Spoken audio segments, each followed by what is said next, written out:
एक बार वो मर के ऊपर जाते हैं उसको वापस भेज देते भगवान के जाओ पहले शुद्ध हो गया पहले पवित्र हो गया तुम्हारे भीतर डैश है बीपी फॉलो है इन्हीं खराब। तो योग चित्तवृत्ति निरोधक योग कर्म कौशल अगला श्लोक में पतंजलि બે મહત્તા પણ મહત્તા આપણને જાતી નથી ખબર નથી તે હોતી અને આજે આ વંચિત રહે છે વંચિત નથી રહેવા આપણે જીવનના ચાર સુખો પ્રાપ્તિ કરવા છે ચાર આરોગ્ય પ્રાપ્તિ કરવાની સાચી જીવનગતિ જે આ છે મેં વાતમાં જ કીધું કે મનુષ્ય જીવન છે એમાં પરમાત્માએ વરદાન આપ્યું એ દાન તમને છે કે તમને અવતાર અને મનુષ્ય મેળા પર વરદાન જે છે તમારી સાથે હોય છે કે પોતાના શ્વાસ તમે જેટલો કરશો એટલું ને વધુ લાગશે ઓટોમેટિક ચાલે છે એનો જેટલો ઉપયોગ કરશો એટલું જીવી શકાશે જીવનના જે સુખો છે તમારે પ્રાપ્ત છે એમાં રોતો ઘણા માણસ પાસે સંપત્તિ હોય એટલે માણસ એકદમ સુખી થઈ નથી નિયમિત જીવનની પ્રાપ્તિ જે આરોગ્ય ન મળે જીવન જીવવા કરતી એની અંદર સમય છે રાવણને કૃષ્ણને જે મેળવ્યા એનો મળશે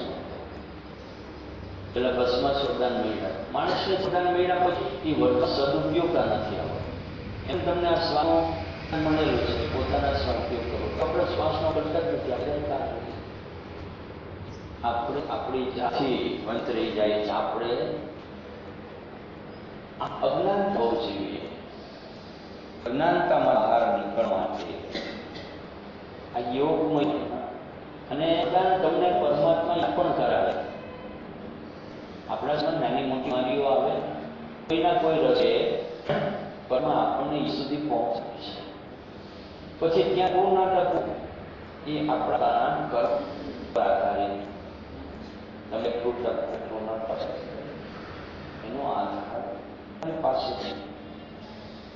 તમે તમારા જીવન એ ન લેવું એ સ્વભાવ છે એ શક્ય રહેવાનું છે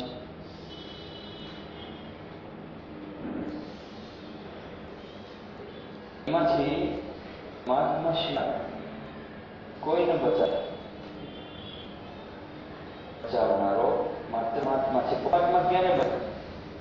ત્યારે તમે એ બતાવો ભગવાનનો બહુ ના કરો તો પરમાત્માને રાહ પૂર્ણપણે પણ બચવું તો મારા પોતાના શ્વાસનો અને પરમાત્માનું નામ સ્મરણ કરવું જેમ તમે લોટ બાંધો એની તેલ નાખો તો એ લોટ રોટલી ફાટી મોણ વગરની છે ને ફાટી જાય ચવડ થાય પણ એમાં તેલ મોણ હોય ને એમ માણસને પણ એવું છે એ ઓટોમેટિક સ્વાદ છે એને જો પ્રાણાયામ ન નાખવા હોય રોજની અંદર ઘણી વ્યાધિ સામનો કરો આપણે એમ માનતા છીએ કે આપણે તો સુખી થાય છીએ પણ તું આજે સુખી નથી લોકો ભૌતિકની અંદર સમય છે મકાન છે પતિ છે ગાડી પણ છે બેલેન્સ છે આની શું વ્યાખ્યા છે એ ભૌતિકનું સુખ છે અને ભૌતિકનું સુખ